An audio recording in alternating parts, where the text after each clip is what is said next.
What's good, meaningful movers? Welcome back to Moving With Me, the podcast, where actions have meaning, words have meaning, and we open up the conversations to discover what's your next move. I'm your host, Krystal.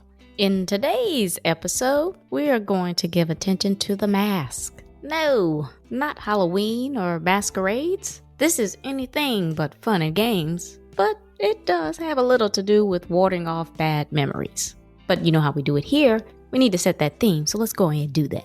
The word of the day is endure. While recognition worthy, this word is all about suffering. And if that's not enough, to do so with patience.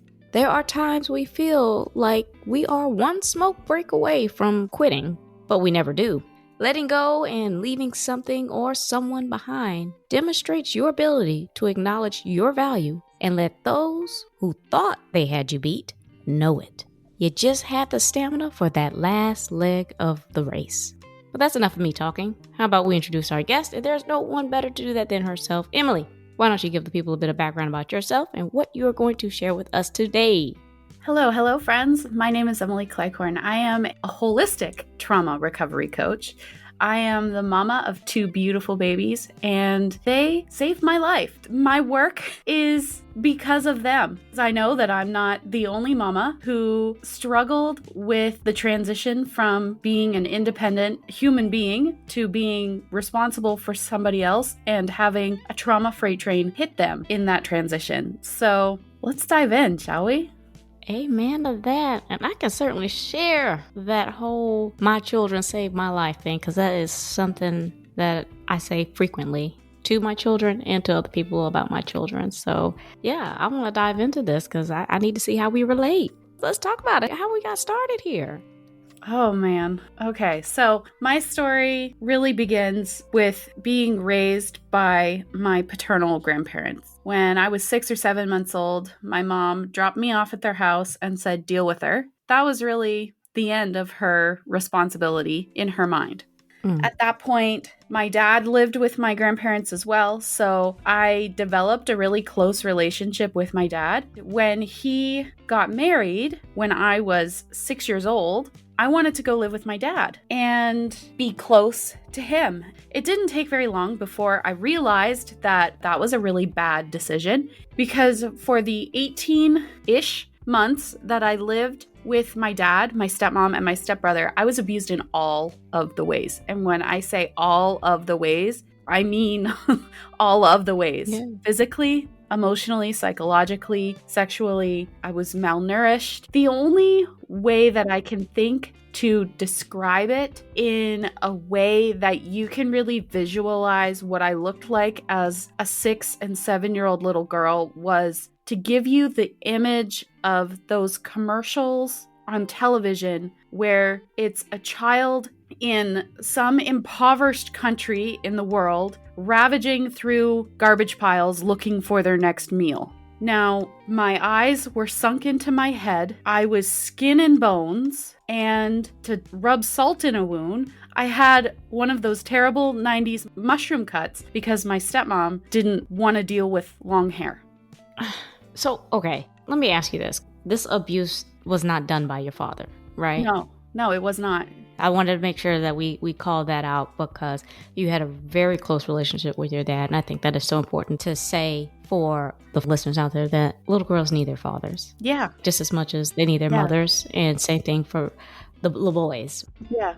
And I wanted to make sure we call that out. But in the midst of that, I remember I was talking and I'm like, so you telling me all this, I could look at this and look at somebody and be like, something is clearly not right. Did anybody say or do anything because of what they could see? Not that they knew anything was going on, but just they could see your appearance, just from appearance perspective. No, not that I'm aware of. I know that there were conversations, like my aunt had a conversation with an educational assistant from my elementary school. I believe what was said is that they can't do anything. Mind you, my stepmom fought with my elementary school to have me held back in grade 1. This woman went to all lengths to make sure that I did not thrive. I don't think it had anything to do with me. I think it had to do with what was going on inside of her. She was taking it out on me. And just a side note, I've been reflecting on this a lot recently. Like I said, I had a really close relationship with my dad up until he got married. When we moved into the house with my stepmom and my stepbrother, not only was I being abused, but I also lost my connection with my dad. That has never been rebuilt. Really? Not till this day? Not to this day. Have you tried to reach out to him, or is there a desire to? He's in my life, but he is not the father that I had when I was 6 years old.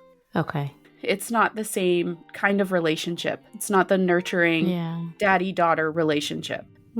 That wound runs deep. So on weekends while I lived there, I wasn't allowed to stay home because my stepmom didn't want me around. I was shuffled between 3 different family members on weekends. One weekend I would go spend with my biological mom. Another weekend I would go spend with an aunt that I was close to. And another weekend I would go spend time with my grandparents. Whenever I went to these houses on the weekend, the first place I would beeline it for was the refrigerator so that I could get something to eat, because during the week, I was not allowed to have anything more than what was put on my plate. I wasn't allowed to have seconds. I wasn't allowed to have snacks. I struggled with bedwetting as a child because of what was going on. I was forced to wash my bedding by hand instead of putting it in the washing machine. There was just things that happened in this 18-month time frame, some things on a daily basis where I would be sitting in a chair, not bothering anybody, and my stepmom or my stepbrother would walk by and smack me. Or my stepbrother would come up to me for no reason and haul off and punch me in the stomach. And the comments like, you're stupid, nobody wants you, you're ugly, all of these things. And eventually, when somebody says that to you, especially as a little child, that becomes the subconscious story that your mind adopts. So one weekend, I was at my mom's house, and it was a Sunday night. It was time to get ready and go home. She said, Em, go get your stuff ready, and we'll take you home. And something clicked inside of my 7-year-old body that night. And I said, I'm not going home. I've got to figure this out so I don't go home. So I went in my sister's room. So I have an older sister and an older brother. They both live with my mom, and packed my bag and tried to find a place to hide. So this was the mid-90s. Any of you youngins who don't know what the 90s were like, furniture was clunky, okay? It was big and clunky. And being malnourished and tiny, I fit in the chair hole of my sister's big clunky wooden desk quite well, actually. And I was able to scrunch up and get under there. I couldn't get under there now if my life depended on it, but...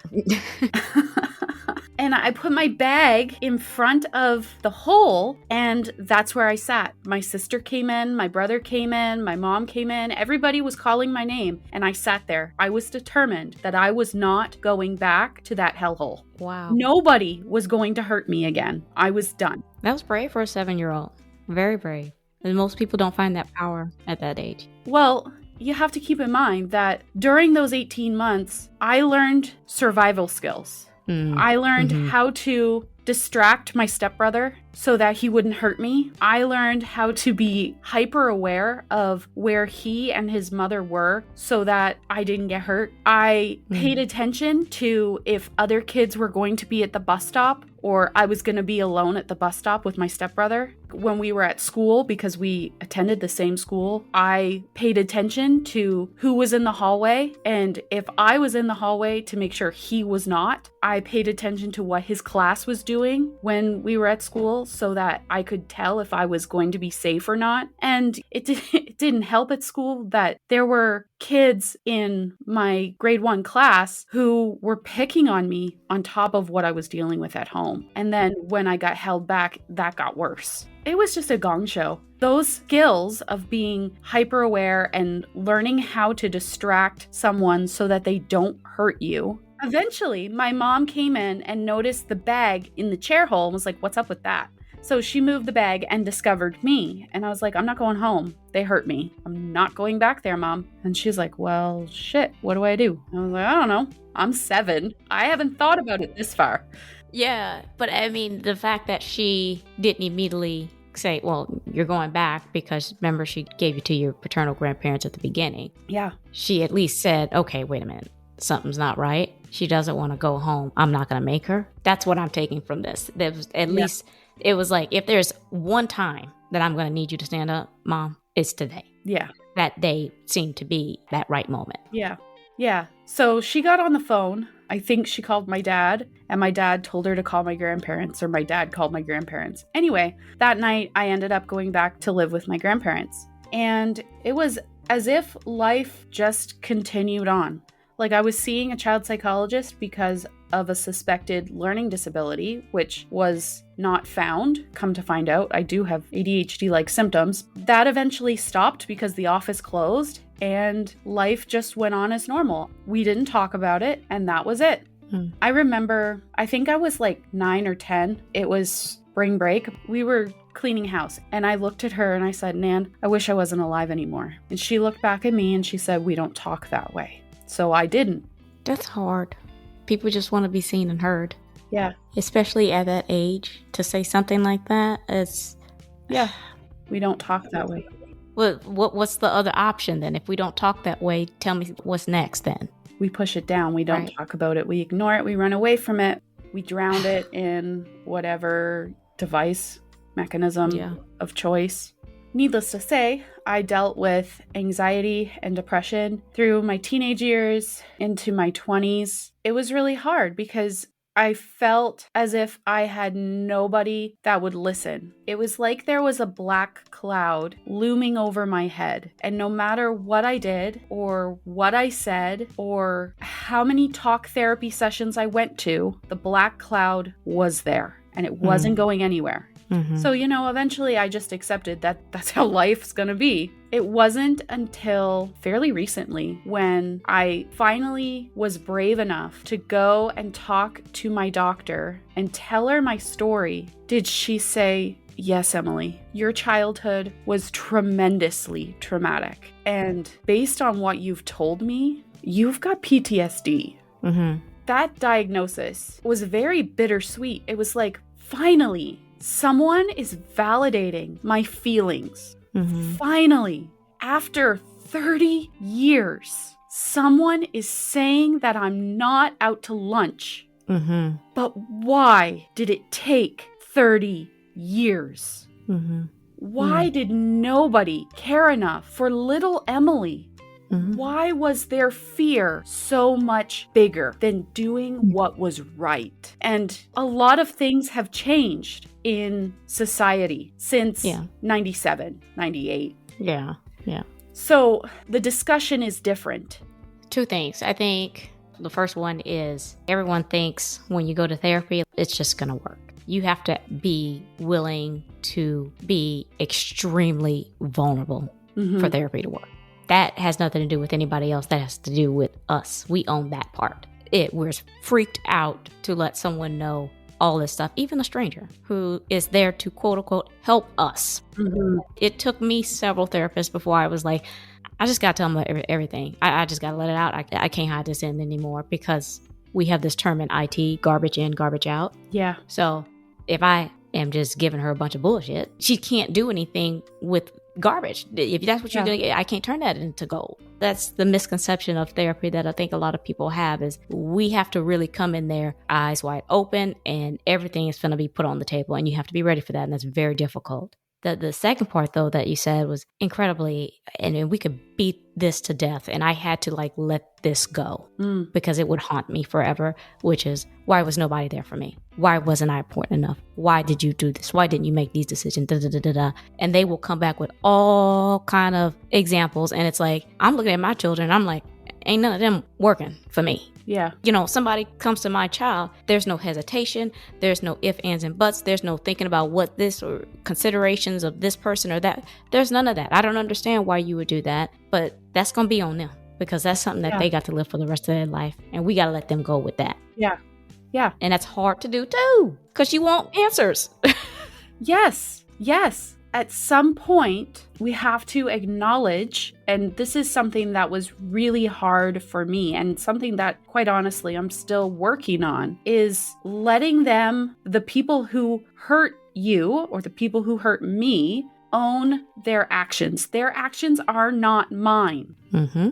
Yeah, as a child, I did not have control over what happened to me. My power was taken away from me in a lot of ways. What's done is done. My responsibility and your responsibility now is how you respond and what you do to heal. Everybody has two choices. You can choose to stay in the rut that caused the trauma, or you can choose the path less traveled and choose to heal it. That's a good one. That's good.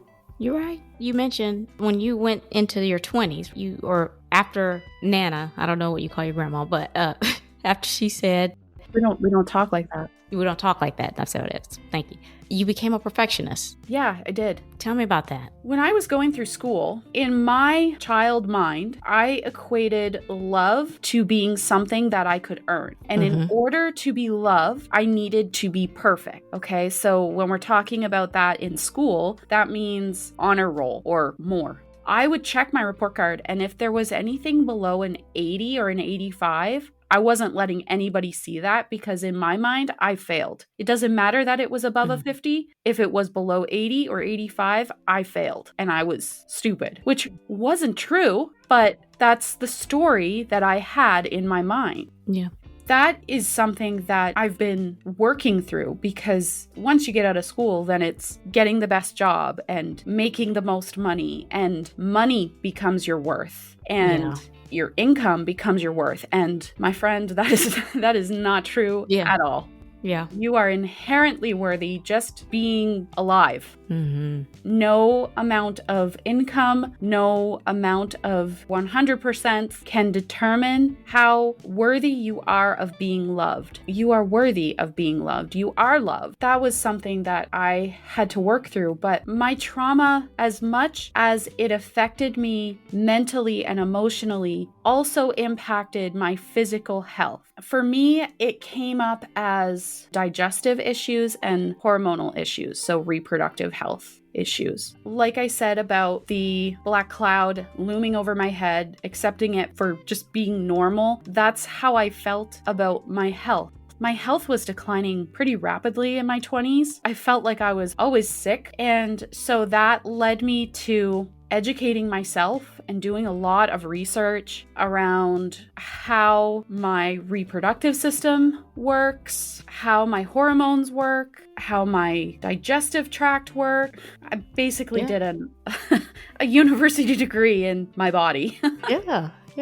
It wasn't until after my husband and I got married and we started trying to have a family, God put in my path a really amazing naturopath who was able to listen to my story and explain back to me in terms that I could understand how the chronic low-level stress, the constant chronic stress of the trauma that I had endured as a child was impacting my health overall, but we were there specifically for reproductive health because we wanted to have a family. Through that experience, I was able to understand how my digestive system and the stress and the hormones, all of it kind of fit together like a puzzle. And he gave me the tools to support my body so that my body could heal. Because, you know, that chronic stress impacted my body so deeply. Like when you're stressed out and your body is producing cortisol, which is your stress hormone, when that is being produced, other hormones aren't being produced. So no estrogen, no progesterone, no testosterone, all of those things are put on hold because they're not necessary for survival. Another thing that is not necessary for survival is digestion. So your digestive system slows down. Oh, okay. That's why if you eat a hamburger when you're stressed out, it sits in your stomach like a rock. Yeah, girl, not that you're saying that. When I do get stressed, it does. I'm like, I don't want to eat. I lose an appetite when I'm stressed because I don't. Yeah. Yeah. Okay.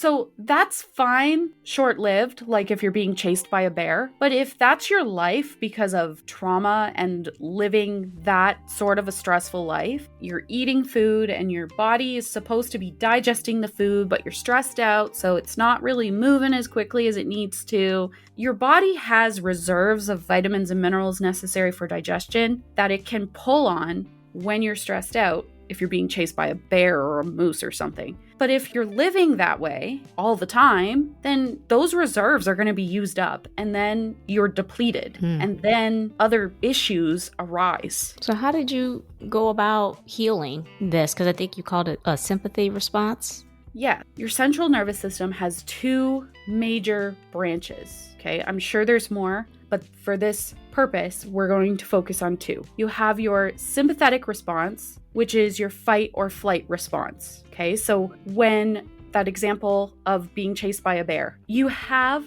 a bear barreling at you and you're like, oh shit, I gotta go. Yeah. So you take off, climb a tree or something. That's not gonna work if a bear is chasing you because they're really good tree climbers. But anyway, you're in flight, or you have a conflict with someone and you either will butt heads and throw words or you flee the situation. You're like, I am not dealing with that today. Or there's your parasympathetic system. And that is what in the coaching realm we call your rest and digest. So you're eating your hamburger and you want it to not sit in your stomach, need to chill out for a minute, like let the adrenaline calm down a little bit and the cortisol calm down a little bit. When you're a child and like all of that developmental stuff is happening, if your nervous system doesn't know what calm feels like, then it doesn't know how to go there. That's why as trauma survivors, we have a tendency to repeat the cycle. It's because our nervous system doesn't know how to live outside of that chaos. Outside of that survival state. When life gets calm, you're like, this isn't safe. Oh, okay. Right. So you self-sabotage or you find the next abuser or whatever, and you create the chaos again. And it's the same thing with motherhood. Your nervous system is on edge from the trauma, and now you've got a baby screaming, and your nervous system can't handle it. For me, what I had to do was it was kind of like a 2 or 3 prong approach. I had to nourish my body with the things that it was missing, so like trace minerals and other supplements that would help to boost the things that were depleted first so that I could get pregnant and then recover. So I had to nourish that part of me. I had to work through the emotional stuff and learn how to calm my nervous system. That takes practice. It does take practice, and it's not an overnight kind of a thing. None of this is an overnight kind of a thing. The physical healing can be a little bit faster than the emotional stuff, but it takes learning how to be patient with yourself, first of all, as a recovering perfectionist, and then not judging yourself for the thoughts and feelings that you are working through. You can't gaslight yourself into healing. You can't gaslight yourself out of the trauma. Yeah. So it takes a lot of time. Once your body is able to function and you're able to understand the language of your body, because your body's talking to you constantly. And in our Western society, we've been told to numb it, don't feel it. It's something that you have to learn how to listen to your body. That is part of the development of self-awareness. Oh, yeah. Because as trauma survivors, we've detached from the inner parts of ourselves because it hurts and it's scary and it's not safe to not be aware of everything that's out here. Yeah. So part of my healing journey was developing a self-awareness to help my physical self heal, but also to know what anxiety feels like and where it's showing up in my body and how it's showing up. Is it showing up as a headache? Is it showing up as an upset stomach? Is it showing up as a tightness in my chest? How is it showing up? And then discovering what tools help help alleviate those symptoms. What's the root of the anxiety? What's causing the anxiety? Yeah. What is calling for my attention? Oh, that takes self-awareness up to a whole nother level. Yeah. It's just at a level that anybody can understand and feel the words that you're saying. So that was good. Now, you had your first daughter, then, you had a triggering happen where you had a hard time separating yourself from your relationship with your mom versus your relationship with your daughter. Yeah. So when my daughter was born, she was absolutely adorable, and I acknowledge my bias, but she looked like baby Emily. And if I do say so myself, I was an adorable baby. And so was she. My son was pretty cute too. But when you're sitting there, a first-time mom, and you look down and you see baby you, and all the alarm systems in your body are going off, like, get the hell out of here because this is not safe. Somebody's going to get hurt. It's not good. So you need to get out of here as fast as you can because it's not safe, which is the survival part of my brain on high gear. Meanwhile, when I can come down a little bit and I can cognitively think about that, that's exactly what would repeat the cycle. Yeah. My mom dropped me and ran, and I did not want to be responsible for hurting my daughter in that way because I know exactly how she would feel.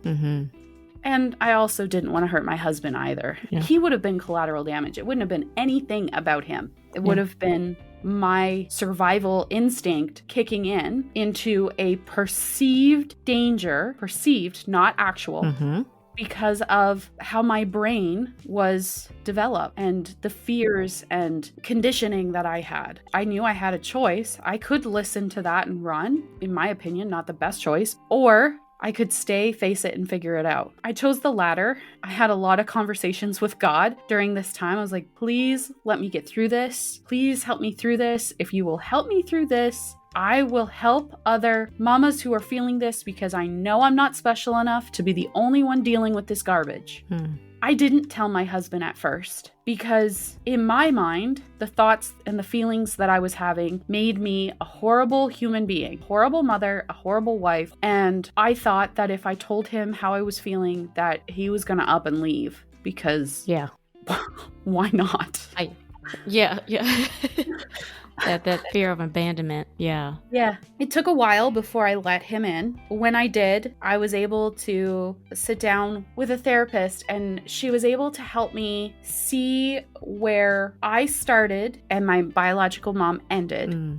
She helped me to understand that just because my biological mom made the choices that she made, which were the best for her with the information and the knowledge and the tools that she had in 1990, her situation is different than my situation in 2018.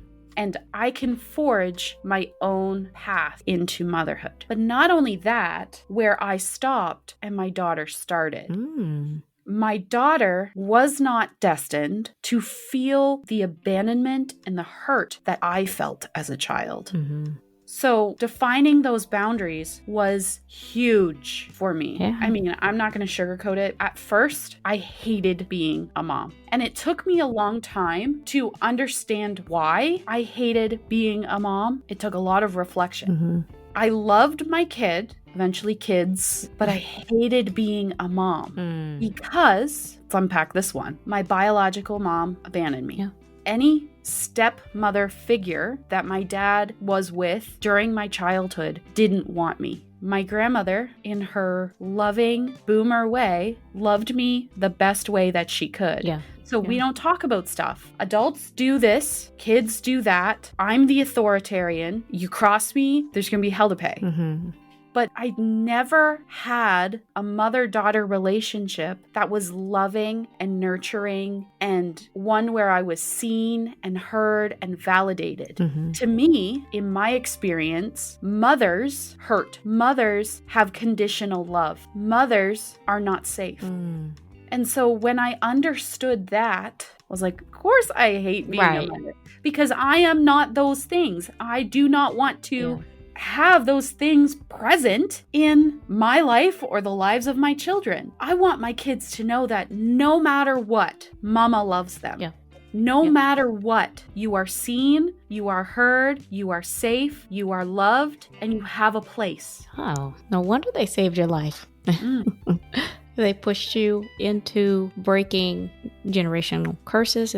They pushed you into going into those shadows and dark corners, really conquering all the myths and debunking all of the beliefs that you had. So I can definitely see that. It's a different way of how my kids saved my life, but wow, I just love that whole reflection that you just took us through and the insight, and then just how you took charge just from age 7 all the way through now. I mean, you really did. You have to give yourself some credit because you took charge of your life. You really did. And you were like, this is the cards that I've dealt. I'm going to figure it out and put some puzzles together. Yeah, I did go into survival mode because I had to get the hell up out of there, and I had to survive because I'm going to live beyond this. And it doesn't translate that way when we're at that age, that we're putting in coping mechanisms or we're putting in ways to just get through till I can get out. And then once you got out, you're like, damn, I'm stuck with some stuff. I have this baggage.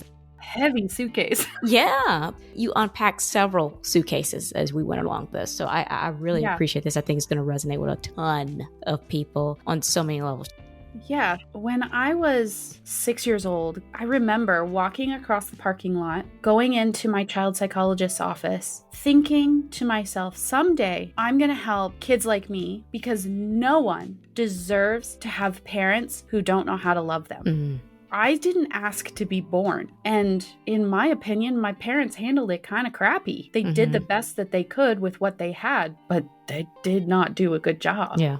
I've struggled my whole life feeling like garbage about myself. And I survived all of that. Man, I'm a badass. Yeah. And it was that moment, not in a full of myself kind of a way, but a like, holy crap, I'm not that bad. Yeah. I'm not doing terrible. No. I'm raising kids who are developing emotional intelligence. Yeah. Just like mind blown. Mm-hmm. Like, holy crap, I'm actually a badass. I think that's a perfect note to end on. But do you have any golden nuggets you want to add some ketchup just to recap? Okay, so if you're embarking on this healing journey, one of the most important things that you can do for yourself is to find a community that gets you, okay? Find a community of trauma survivors who are healing focused. If you choose to search for that on social media, you need to be very, very careful because not all trauma recovery, and I say that with quotes around it, groups are not recovery focused. Some of them, it's a competition of whose trauma is worse. Mm-hmm. That is just not a spiral you need to go down. Mm-hmm. So finding a community of mamas who are healing and doing the mamahood life thing, because hard days are inevitable. They're gonna happen. So having that community helps to support you when you get stuck. I dropped so many nuggets in this episode. You did. If you need to re-listen and take notes, do you, friend? I love that too. Yeah, take them notes. I love that too. Re-listen. I thank you, and I'm gonna dub you the emotional survivalist therapist, if you don't mind.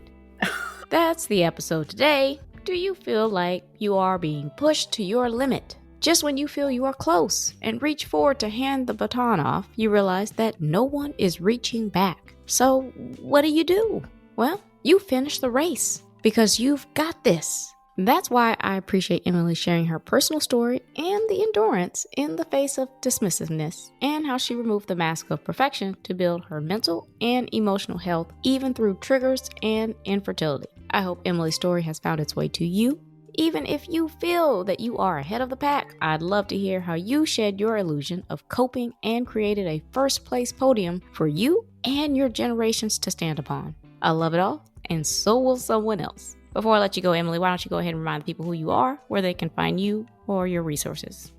Alrighty, friends, my name is Emily Cleghorn. I am a holistic trauma recovery coach, and you can find me on my podcast, the Mamahood After Trauma podcast, on all major podcast platforms, as well as YouTube, and my website, home.mendedmamalife.ca. I'll make sure to include all of Emily's resources and connections in the episode description, as well as on my website's resources page, movingwithmeaning.com. Make sure you guys subscribe to the show, Moving With Meaning the podcast, and tap that alert bell so you know when these episodes drop. I am on Apple Podcasts, Amazon Music, Spotify, and YouTube Music. Please share, like, repost, and follow. Tag someone. We are creating a community. Quick housekeeping before you go. Follow me on Instagram at movingwithmeaning82. Also connect with me on LinkedIn. I do dabble in TikTok at Krystal B. Clark. My YouTube channel is up. Kindly run over there and have a look or two. Links are in the episode. Alrighty, I'm Krystal on Moving With Meaning the podcast, reminding you to take it one step at a time. All moves have meaning. Check y'all later.